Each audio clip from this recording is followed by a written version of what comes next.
And that's when I filmed with them at Portobello. And she was just like, they were like making out and go like, we're untouchable. We're fine. We're fine. And, I think she would just say, David, I did not make out with Nick. I think she would do like, if you ever got, she would not like snub you or be snarky. I just know how she is. She wouldn't do that. And she wouldn't do it. She wouldn't do it. She would probably, if you got into it with her, meaning like if the conversation was brought up, she would just say, David, please, I didn't, he's a good friend of ours. It's not very nice. I didn't make out with him. Like, that's what she would do. And they would start kissing each other and making out. Right. Like they're like, or they would just say like, look who's over there. Let's make out. So he could say, listen, people, I'm watching. So if you see me, listen, the last thing I want to do is ever speak to Melissa about this. Like, I'm your conversation. I'm not going to bring it up if I ever see her of course again. Not.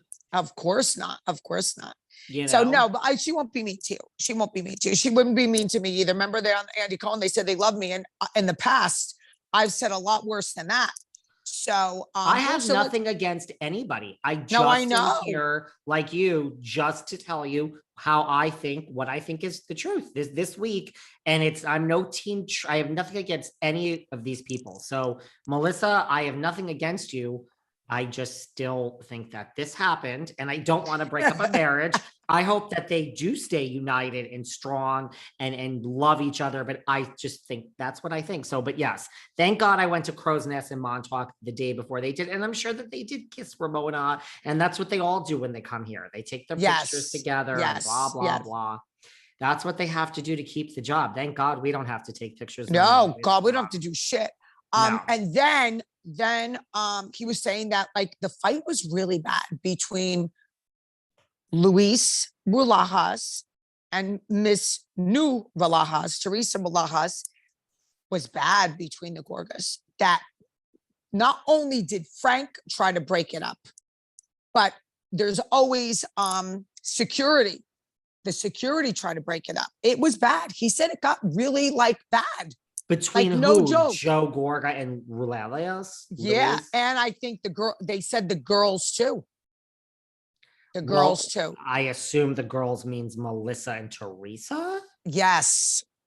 Well, that's where it started. Now, I believe, we were like, it's not Teresa's fault. That's right. I think more is going to come out that Teresa had her that she did a little bit more than that we think she did. Because I can't see Melissa running after Teresa and charging her if she didn't do anything. Do you know what I'm saying? Oh, somebody just sent something. Marge is vile. Hold on. Oh my God. Like out of nowhere, people are like, and I don't mean to laugh, like people don't realize like between Kim and I, we get shit all day. Is Marge saying about you? Because you're a dick. Because you put your mouth about her last week? Listen to this. Okay.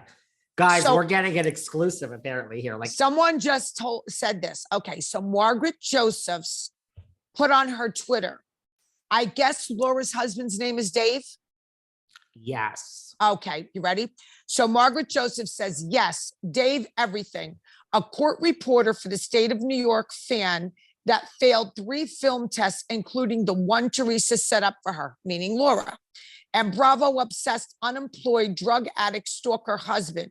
I would love nothing more than for Bravo to scrape the barrel and let her on. My tea is hotter. So Laura goes back at her and says, you're a disgusting animal with no boundaries.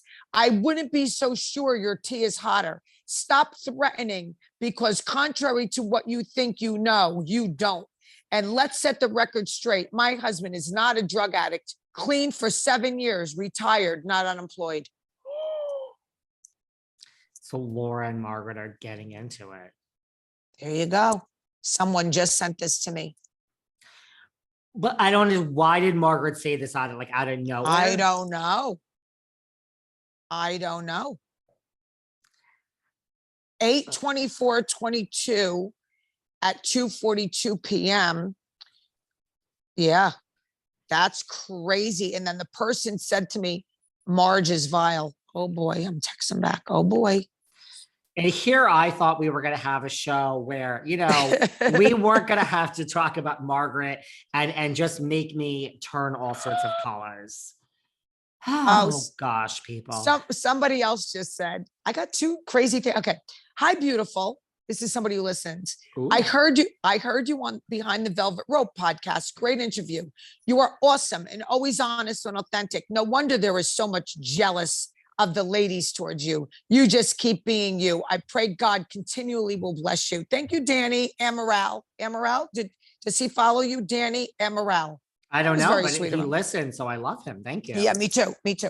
Anyway, thank you. So those two came in. Those two things just came in on my DMs immediately. So anyway, is this Oh, and by the crazy? way, there is someone, and I really, you know what happens?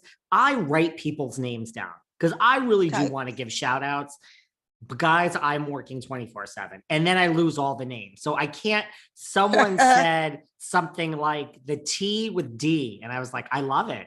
They're like the So weekly cute. tea with D. So it was someone on YouTube, and I was like, okay, well, I love that. And so whoever Very said cute. that, and I told him I loved it, I was going to give him a shout out, but now I've lost your name and I apologize. All right. So it's a wow. So that's just it, huh? Yeah. Look, I feel this has nothing to do with Margaret and Laura. But I mean, it does.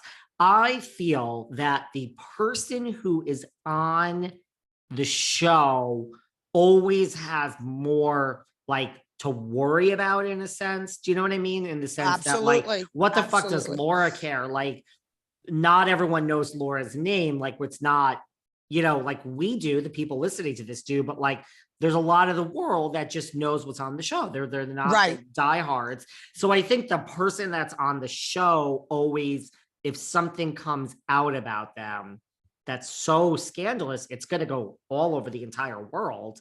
If there's real skeletons, you should worry the person who's on the show. Whereas if Laura's skeletons are revealed, Right. I mean, who's really going to care? And I'm not knocking Laura. I'm just right. No, of course, of course. But now I think Marge just gave her ammunition. Like Laura, whatever Laura was holding back, she's gonna go crazy with it now because she's no holds bar. You call her husband a drug addict, you're going down. You're going down. That's the way I would look at it. You know what I mean? That's fucked up. Holy And shit. like Margaret just said this, I don't know. I mean, something must have prompted this. I guess. I don't know. I'm just telling you as I got the information. Come here, Scott.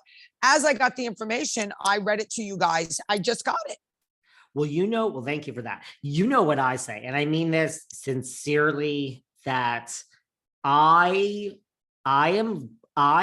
just, you are you got me all riled up again. I know that. No, here's the thing. You are a 10 out of 10. I love everyone when I meet you. You will work your way down, but when I like you and I'm really nice until I'm not. Now, if you say bad things about me and the trolls and all of that, I don't care.